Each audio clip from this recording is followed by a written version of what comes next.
Halo Sobat Autoimun, bertemu kembali dengan saya Dr. Sandra Cynthia Lango, spesialis penyakit dalam konsultan rheumatologi dari Siloam Hospital Lipo Village. Hari ini saya akan membahas mengenai pertanyaan teman-teman tentang bolehkah saya mendapatkan vaksin COVID-19. Teman-teman, sampai dengan saat ini vaksin COVID-19 masih dalam penelitian. Tapi kita mungkin bertanya-tanya, kalau suatu waktu nanti vaksin itu selesai, bolehkah saya mendapatkan vaksin itu atau tidak? Nah, teman-teman autoimun, sebenarnya vaksinasi ini bukan suatu hal yang baru buat penyandang autoimun. Nah, tentang vaksinasi ini sudah diatur dalam suatu panduan resmi, misalnya oleh panduan yang baru dikeluarkan oleh EULAR, suatu organisasi rheumatologis dunia di Eropa, tentang panduan vaksinasi pada penyandang rematik autoimun. Nah, apa vaksin yang kita bisa dapatkan sudah diatur dalam rekomendasi ini.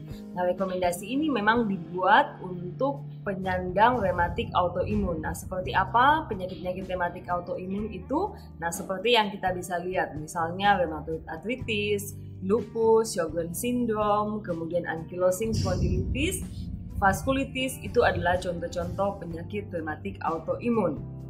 Nah, dalam panduan ini ada beberapa hal yang perlu mendapat perhatian kita, yaitu bahwa pertama, sebagai seorang dokter juga rheumatologis, kita juga penting untuk memperhatikan status vaksinasi daripada pasien-pasien kita.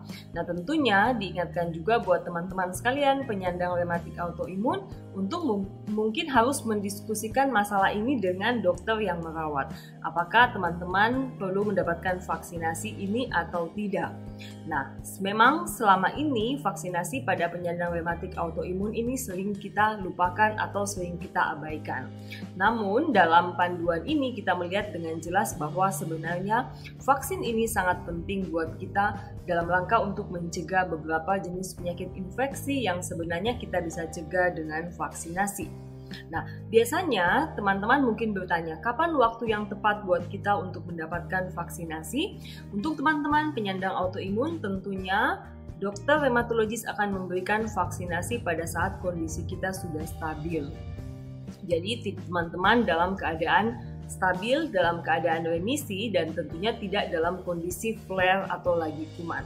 Nah, ini adalah salah satu syarat untuk pemberian vaksinasi buat teman-teman sekalian. Nah, ada beberapa vaksin yang sering ditanyakan oleh teman penyandang autoimun, yaitu vaksin pneumokokus dan vaksin influenza.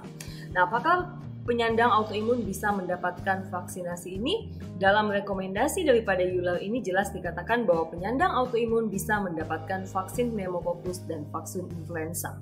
Nah, ini tentunya teman-teman perlu diskusikan dengan dokter rheumatologis yang merawat kapan waktu yang tepat untuk mendapatkan vaksinasi ini.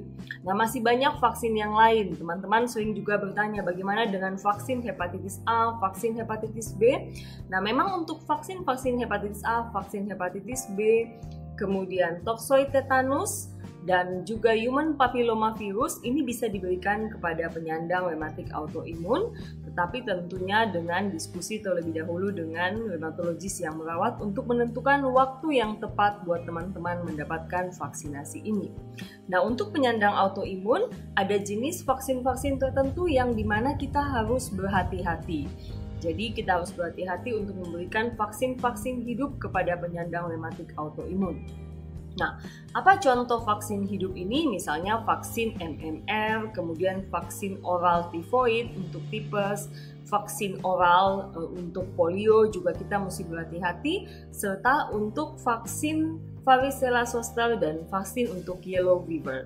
Nah, ini memang vaksin-vaksin tergolong dalam vaksin hidup dan kita perlu berhati-hati menggunakan pada penyandang rematik autoimun. Nah, teman-teman sekalian, jadi untuk mengenai vaksin COVID-19 memang sampai saat ini belum ada. Nah, mungkin untuk sementara pada saat ini kita tidak perlu terlalu bingung dulu mengenai vaksinasi. Tapi ada beberapa hal yang teman-teman harus tidak boleh lupakan, yaitu 3M. Rajin mencuci tangan, menjaga jarak, serta tetap menggunakan masker. Buat penyandang autoimun, jangan lupa untuk selalu menggunakan masker surgical setiap hari karena itu dapat melindungi diri Anda. Karena penyandang autoimun berisiko untuk terkena infeksi, baik infeksi bakteri maupun infeksi virus. Demikian penjelasan saya hari ini, semoga bermanfaat. Sampai ketemu lagi dalam edisi Instagram Autoimun yang berikutnya.